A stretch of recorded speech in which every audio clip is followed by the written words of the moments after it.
हिंसा कितने कारणों से होती है? लोभ के कारण होती है, क्रोध के कारण होती है, मोह के कारण होती है। पढ़ा है ना आपने योग दर्शन का सूत्र, लोभ क्रोध मोह पूर्वका। और उसमें फिर कैटेगरी है मृदु मध्य अधिमात्र। तो लोभ पूर्वक हिंसा करते हैं, हमें लोभ होता है कि आज की सब्जी जो है ना वो बनी है वो बहुत अच्छी, मेरे को बहुत अच्छी लगती है, तो मैं जल्दी जा करके खा लूं, कहीं ऐसा हो कि ना बचे। और मेरे को पता है कि अभी तो मेरे पीछे 10 लोग और बचे हैं और सब्जी अभी इतनी सी ही बची है, तो मैं क्या करता हूँ, उनकी वो जाने, मैं अपनी पूरी कटोरी भर लेता हूँ। तो ये हिंसा है कि नहीं है? क्योंकि आपने उस 10 वालों को तो कष्ट दे दिया। और ये हिंसा क्यों की आपने? लोभ पूर्वक की, आपको लोभ था उसका। और कभी कभी होती है क्रोध पूर्वक, उसने मेरा बुरा किया इसलिए अब मैं भी उसको बता देता हूँ, उसने बुरा किया तो मैं भी उसको जवाब दे देता हूँ।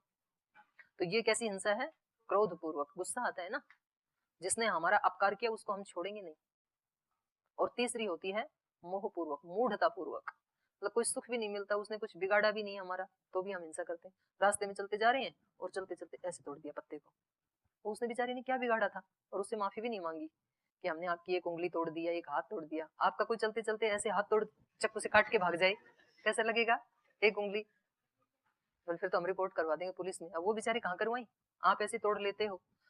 वहां जा रहे थे, कोई कुत्ता आराम से सो रहा था, आपने क्या किया, नए जूते पहन के गए थे, किक मारी बेचारे के, प्या प्या करता वहां तक जाता है। लगता ही नहीं हमने हिंसा कर दी। मतलब ऐसी ऐसी हिंसाएं हम बहुत करते हैं चलते चलते। इसको किस कैसी हिंसा कहेंगे? मोह पूर्वक, मूढ़ता पूर्वक। मोह के दो अर्थ हैं, एक तो आसक्ति वाला मोह, उस मोह का भी है यहाँ पर जिक्र, उसमें भी कर देते हैं हम। किसी माँ के बच्चे को किसी ने, किसी पड़ोस के बच्चे ने अगर पिटाई कर दी, तो माँ क्या करती है, बाहर जाके उसको पीटाती है कि तूने मेरे बच्चे को क्यों पीटा। ये हिंसा उसने माने क्यों की? आसक्ति के कारण। और ये जो मैंने पत्ते तोड़ने वाला, किसी प्राणी को ऐसे ही, कुत्ते को, फूल को नुकसान पहुंचाना, ये है मूढ़ता के कारण।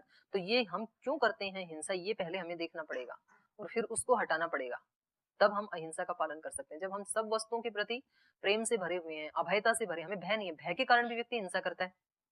कोई सांप आ रहा है कमरे में और आपको क्या लग रहा है, भय, तो फिर आप क्या करते हैं, उसको मारते हैं क्योंकि आपको भय है उससे। तो भय के कारण भी हिंसा होती है। तो इन इन हेतुओं को हटाना है हमें, अहिंसा का यदि पालन करना है तो अहिंसा की फिर हमें खोज करनी पड़ेगी।